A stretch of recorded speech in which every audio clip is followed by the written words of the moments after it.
Assalamualaikum warahmatullahi wabarakatuh. Perkenalkan, nama saya Atika Alicia.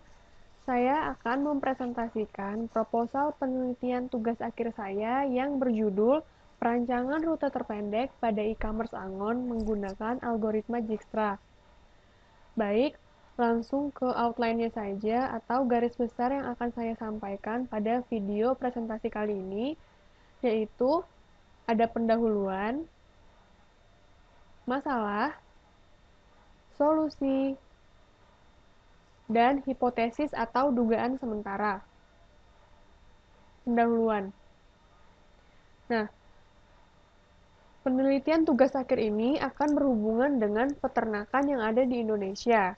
Nah, untuk di sesi awal ini, saya akan menjelaskan pelaku peternakan yang akan menjadi fokus pada penelitian kali ini, yaitu ada peternak, industri ternak, dan pengguna hasil ternak.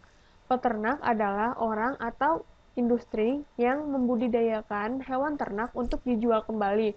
Biasanya itu dibeli oleh pengguna hasil ternak. Pengguna hasil ternak itu bisa restoran, cepat saji, rumah makan, dan segala macam. Nah, biasanya pengguna hasil ternak ini adalah industri atau orang yang menggunakan hasil ternaknya untuk dijadikan sebagai bahan makanannya. Kemudian ada industri ternak. Kalau industri ternak ini adalah individu atau industri yang menjual alat, bahan, dan bibit ternak untuk dijual kembali ke peternak. Nanti peternak akan membeli alat, bahan, dan bibit ternak tersebut kepada industri ternak. Bisa dilihat dari gambar yang ada pada slide, yaitu interaksi antar peternak, industri ternak, dan pengguna hasil ternak. Lalu, biasanya pertumbuhan peternakan di Indonesia itu selalu meningkat setiap tahunnya, karena tidak semua masyarakat di Indonesia bekerja sebagai pegawai swasta, pegawai negeri, dan semacamnya. Nah, biasanya masyarakat Indonesia ada yang bekerja sebagai petani dan peternak. Nah, ada masalah di peternakan di Indonesia menurut Dasasila Peternakan yang diresmikan pada 17 Mei 2014 di Jambi. Nah, menurut Dasasila tersebut, peternakan di Indonesia itu belum harmonis dan belum terpadu. Artinya, masih ada ketidaksejajaran informasi yang diterima antar pelaku peternakan. Kemudian, tidak terpadu karena masih ada pelaku peternakan yang posisinya dirugikan. Artinya, masih ada beberapa pihak di pelaku peternakan itu yang masih merasa dirugikan dan tertekan. Nah, biasanya mereka itu kurang kurang mengetahui mengenai informasi-informasi mengenai harga, eh, alat dan bahan, dan semacamnya. Kemudian, berhubungan dengan dasar sila tersebut, terdapat permasalahan yang lain, yaitu jalur distribusi. Nah, jalur distribusi ini juga merupakan akibat kurangnya informasi atau informasi yang kurang sejajar yang diterima oleh pelaku peternakan. Nah, jalur distribusi ini masih terhambat di Indonesia. Jalur pendistribusian alat dan bahan ternak itu diungkapkan oleh Direktorat Jenderal Peternakan pada tahun 2015. Nah, menurut Direktorat Jenderal Peternakan di Indonesia ini masih ada pelaku peternakan yang belum mengetahui jalur distribusi mana yang harus dilalui untuk mendistribusikan alat, bahan, hewan ternak, dan semacamnya seperti itu. Oleh karena itu, peneliti dapat menyimpulkan masalah-masalah yang ada di peternakan di Indonesia. Yang pertama, belum adanya kesejajaran informasi yang didapatkan oleh pelaku peternakan.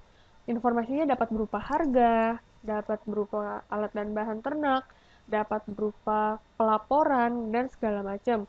Kemudian, akibat dari kurangnya informasi tersebut, jalur distribusi itu masih terhambat. Jadi, Karena kurangnya informasi mengenai jalur distribusi antar pelaku peternakan, jalur jalur pendistribusiannya masih terhambat seperti itu. Kemudian ada solusi.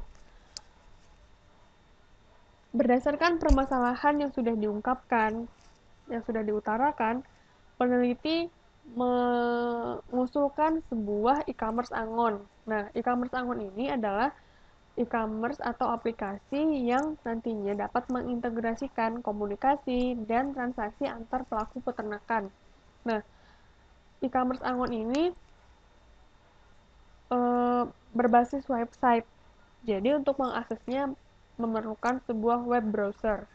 Kemudian, untuk meningkatkan transaksi yang ada pada e-commerce angon, peneliti akan merancang sebuah sistem atau fitur yaitu untuk pencarian jalur terpendek untuk pendistribusian alat dan bahan aktivitas peternakan.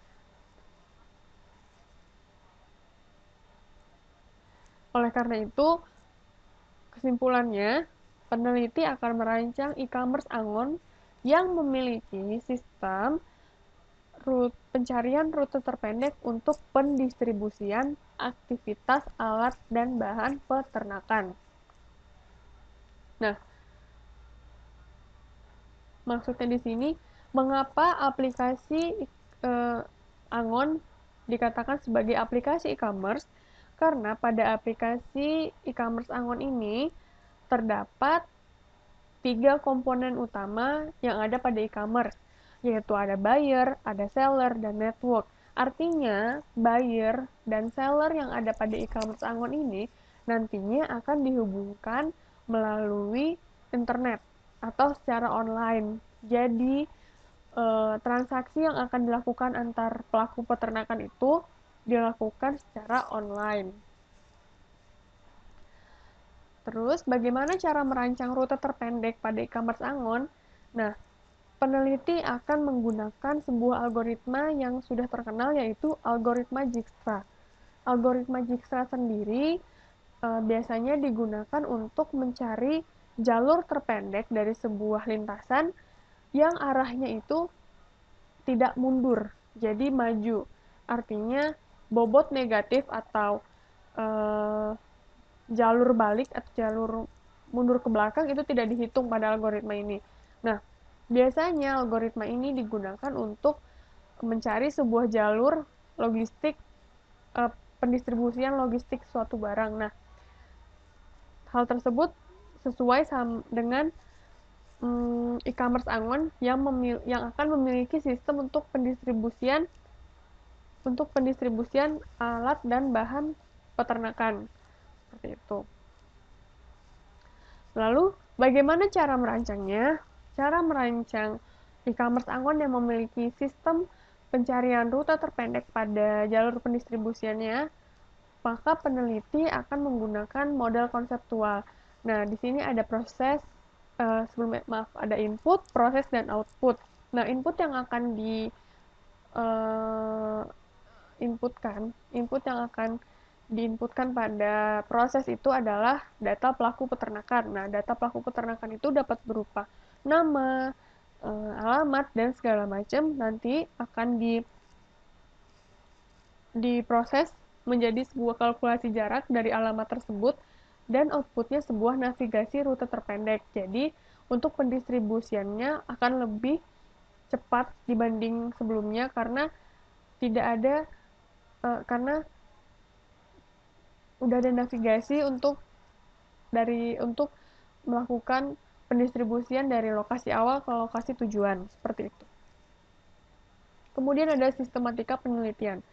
Nah, sistematika penelitian ini adalah bagaimana tahapan-tahapan kita untuk merancang sistemnya. Nah, untuk merancang sistemnya itu dibagi menjadi 3 tahap, yaitu tahap identifikasi, tahap konstruksi, dan tahap kesimpulan dan saran. Pada tahap identifikasi, peneliti sudah melakukannya, yaitu mencari latar belakang yaitu melalui observasi, kemudian menentukan tujuan, batasan, dan manfaat dari penelitian tersebut.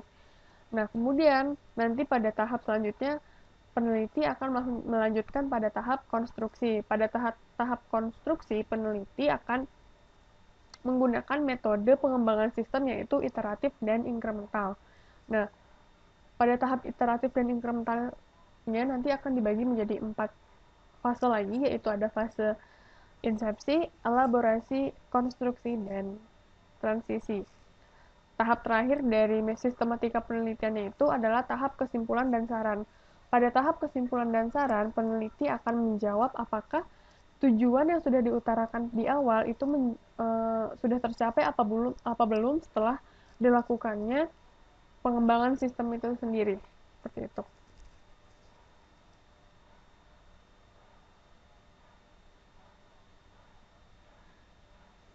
Kemudian ada hipotesis. Melalui penelitian ini, peneliti akan meningkatkan pendistribusian jual beli aktivitas peternakan karena pelaku peternakan itu sudah mengetahui jalur terpendek untuk melakukan distribusinya. Kemudian, mengintegrasikan komunikasi antar pelaku peternakan. Nah, melalui e-commerce Angon tersebut, maka peneliti berharap komunikasi dan informasi yang diterima oleh pelaku peternakan akan terintegrasi dan sejajar. Oke, sekian presentasi dari saya. Semoga bermanfaat. Terima kasih telah menyaksikan video ini. Assalamualaikum warahmatullahi wabarakatuh.